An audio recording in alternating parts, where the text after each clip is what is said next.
অলাভজনক রাষ্ট্রায়ত্ত কারখানা দ্রুত চালু নির্দেশ প্রধানমন্ত্রীর। দেশে যুক্তরাষ্ট্রের আরও বিনিয়োগের আহ্বান উপদেষ্টার। অনিয়ম অব্যবস্থাপনার প্রতীক সাভারের চামড়া শিল্পনগরী। অকার্যকর অবকাঠামোই মিলছে না সুফল।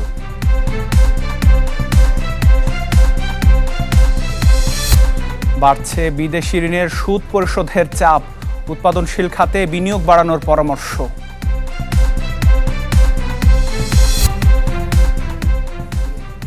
দর্শক স্বাগত মার্কেন্টাইল ব্যাংক পিএলসি বিজনেস 24-এ আপনাদের সাথে আছি আমি আতিকুর রহমান।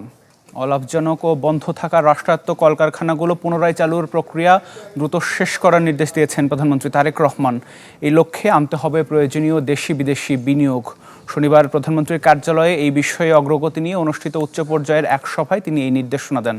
সভায় জানানো হয়, এই খাতে বিনিয়োগে আগ্রহী কোম্পানিগুলোর দেওয়া শিল্প প্রতিষ্ঠান গড়ার প্রস্তাবের সম্ভাব্যতা যাচাই করা হচ্ছে। প্রধানমন্ত্রী পুরো প্রক্রিয়াটি স্বচ্ছতার সাথে সম্পন্ন করার তাগিদ দেন। নির্দেশনা দেন অপ্রয়োজনীয় সময়ক্ষেপণ না করতে। এর মাধ্যমে অর্থনীতির গতি বাড়বে, তৈরি হবে নতুন কর্মসংস্থান।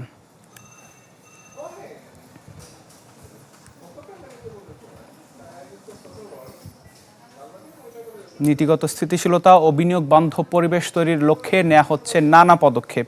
এক্ষেত্রে সরকারের নানা পদক্ষেপ তুলে ধরেন প্রধানমন্ত্রীর উপদেষ্টা মাহদি আমিন। আহ্বান জানান বাংলাদেশে যুক্তরাষ্ট্রের আরও বিনিয়োগের। যুক্তরাষ্ট্রের স্বাধীনতার 250তম বার্ষিকী উপলক্ষে রাজধানীতে শনিবার এক অনুষ্ঠানে একথা বলেন তিনি। American chamber of commerce in Bangladesh AmCham এবং ঢাকার মার্কিন দূতাবাস যৌথভাবে এই অনুষ্ঠানের আয়োজন করে। অনুষ্ঠানে বাংলাদেশে নিযুক্ত যুক্তরাষ্ট্রের রাষ্ট্রদূত ব্রেন্টি ক্রিস্টেনসেন বলেন, বাংলাদেশের সাথে অর্থনৈতিক সহযোগিতা আরও গভীর করার বিষয়ে রয়েছে যুক্তরাষ্ট্রের অঙ্গীকার। অনুষ্ঠানে অ্যামচেমের সভাপতি সৈয়দ মোহাম্মদ কামালও বক্তব্য রাখেন।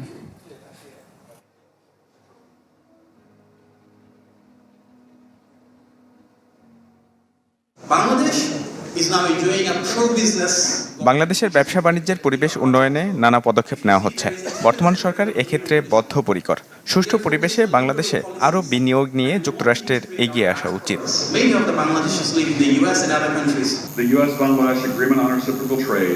বাংলাদেশের সাথে অংশীদারিত্বের চুক্তি এগিয়ে নিতে চায় যুক্তরাষ্ট্র। এক্ষেত্রে অর্থনৈতিক ও বাণিজ্যিক সম্পর্ক আরও গভীর হতে পারে। অ্যামচেমও সংযোগকারীর ভূমিকা রাখতে পারে।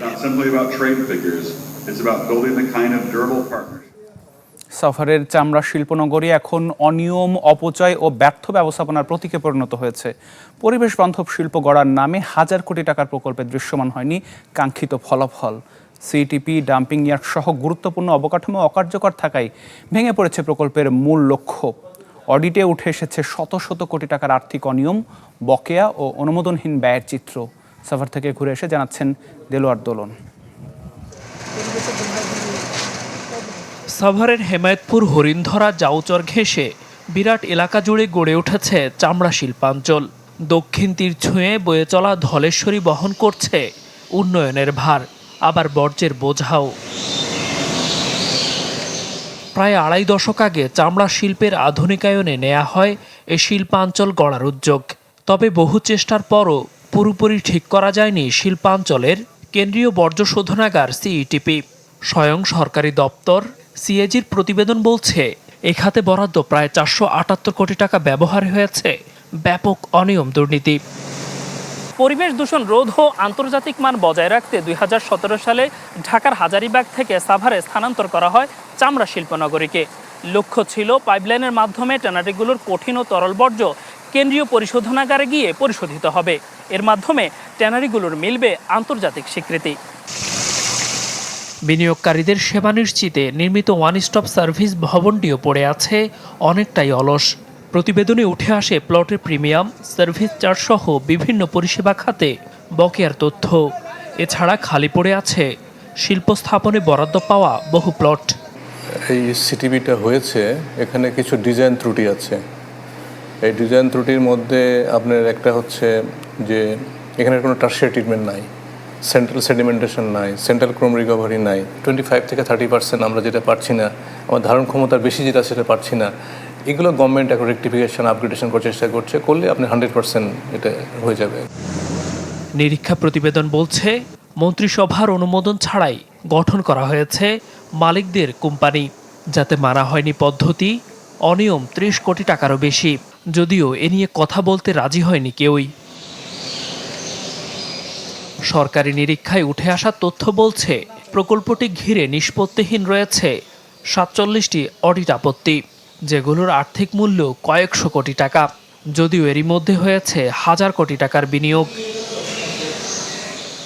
দেলোয়ার দোলন, চ্যানেল 24, ঢাকা।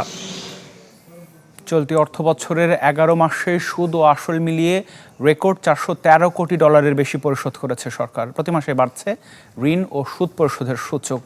নতুন অর্থবছরেও বাজেট বাস্তবায়নে বড় অংশের অর্থের জন্য ভর করতে হচ্ছে দাতা সংস্থা ও বিভিন্ন দেশের ঋণের উপর। বিশ্লেষকরা বলছেন, নির্ধারিত সময়ে প্রকল্পের কাজ শেষ না হলে এসব ঋণই চাপ বাড়াবে অর্থনীতিতে। প্রিয়সতী খান জানাচ্ছেন বিস্তারিত। ঢাকার দ্বিতীয় দ্রুতগতির উড়াল সড়ক ঢাকা আশুলিয়া এলিভেটেড এক্সপ্রেসওয়ে 2017 সালে শুরু হওয়া প্রকল্পটি শেষ হওয়ার সময় ধরা হয়েছে 2028 সালের জুন।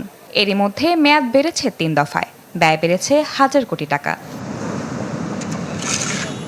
ইআরডির তথ্য বলছে, চলতি অর্থ বছরের প্রথম 11 মাসে সুদ ও আসল মিলিয়ে $413 কোটি 23 লাখ পরিশোধ করেছে সরকার। এই সময়ে ঋণ ও অনুদান মিলিয়ে পাওয়া গেছে $458 কোটি। বিপরীতে নতুন ঋণের প্রতিশ্রুতি নেমে এসেছে $422 কোটি। এক বছর আগেও যা ছিল $500 কোটি বেশি। অর্থাৎ একদিকে পুরনো ঋণের কিস্তি বাড়ছে, অন্যদিকে ভবিষ্যতের অর্থায়নের নিশ্চয়তা কমছে।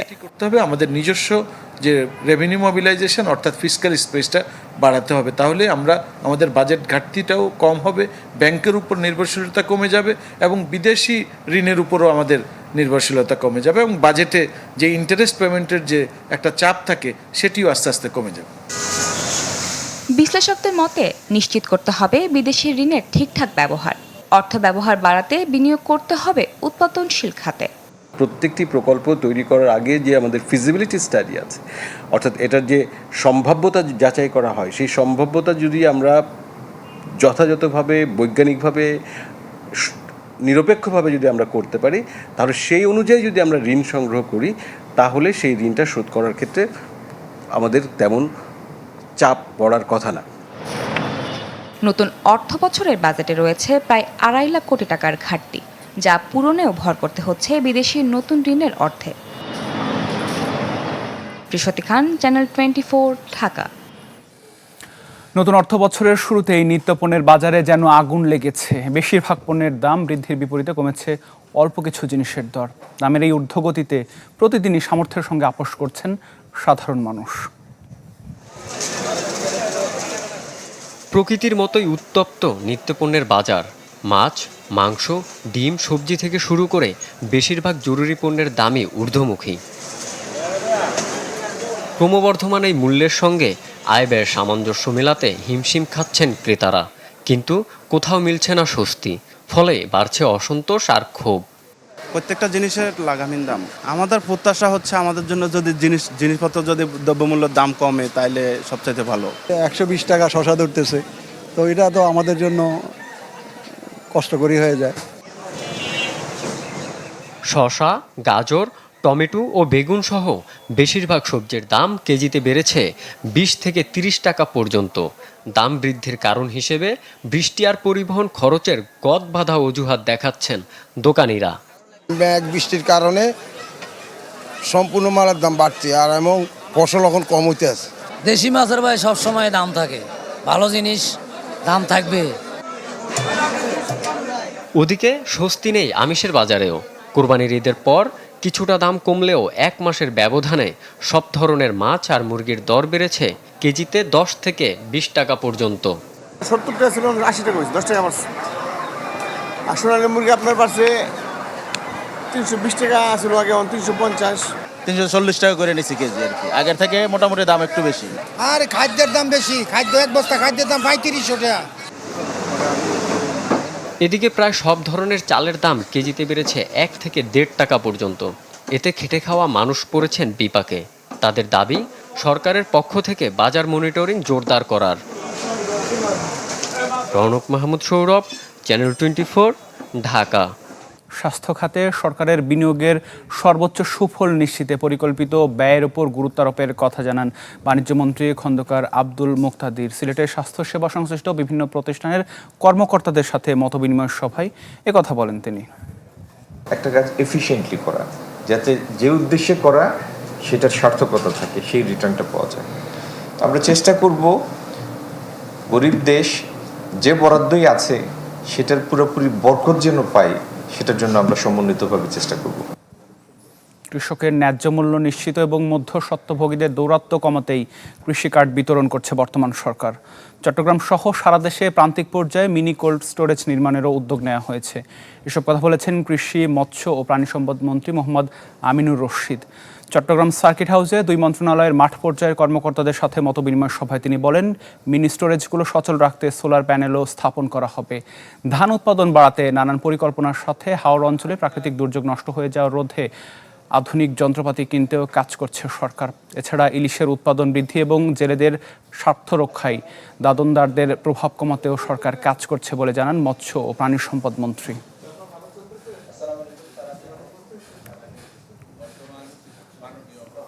এইচএসবিসি বাংলাদেশের বিরুদ্ধে প্রতারণার অভিযোগ তুলেছেন ব্যাংকটির সাবেক কর্মকর্তারা। শ্রম আইন লঙ্ঘন, বাংলাদেশ ব্যাংকে বিভ্রান্ত করা এবং কর্মীদের ন্যায্য ক্ষতিপূরণ থেকে বঞ্চিত করা হয় বলেও অভিযোগ তাদের। এক সংবাদ সম্মেলনে চাকরিচ্যুত কর্মকর্তারা জানান, বাংলাদেশ ব্যাংকের কাছে রিট্রেন্সড কর্মকর্তা হিসেবে উপস্থাপন করা হলেও কর্মীদের টার্মিনেশন লেটার দিয়ে আইনগত ক্ষতিপূরণ থেকে বঞ্চিত করা হয়েছে। পুরো ছাঁটাই প্রক্রিয়ার তদন্ত করে দায়ীদের জবাবদিহির আওতায় আনা, বাংলাদেশ ব্যাংকের নির্দেশনা অনুযায়ী ন্যায্য অর্থপ্রাপ্তি এবং প্রভিডেন্ট ফান্ডের টাকা পরিশোধ, সে সাথে কেটে নেওয়া অর্থ সুদসহ ফেরতেরও দাবি জানান তারা।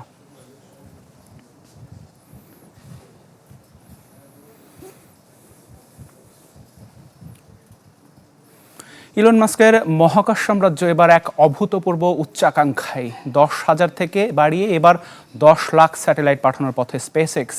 কিন্তু কৃত্রিম বুদ্ধিমত্তা আর সৌরশক্তির এই উচ্চাভিলাষ কি কেড়ে নেবে আমাদের চিরচেনা রাতের আকাশ? বিজ্ঞানীদের হুঁশিয়ারি, বাণিজ্যিক এই আগ্রাসনে চিরতরে হারিয়ে যেতে পারে অন্ধকার আকাশ আর মানব সভ্যতার আদি ঐতিহ্য।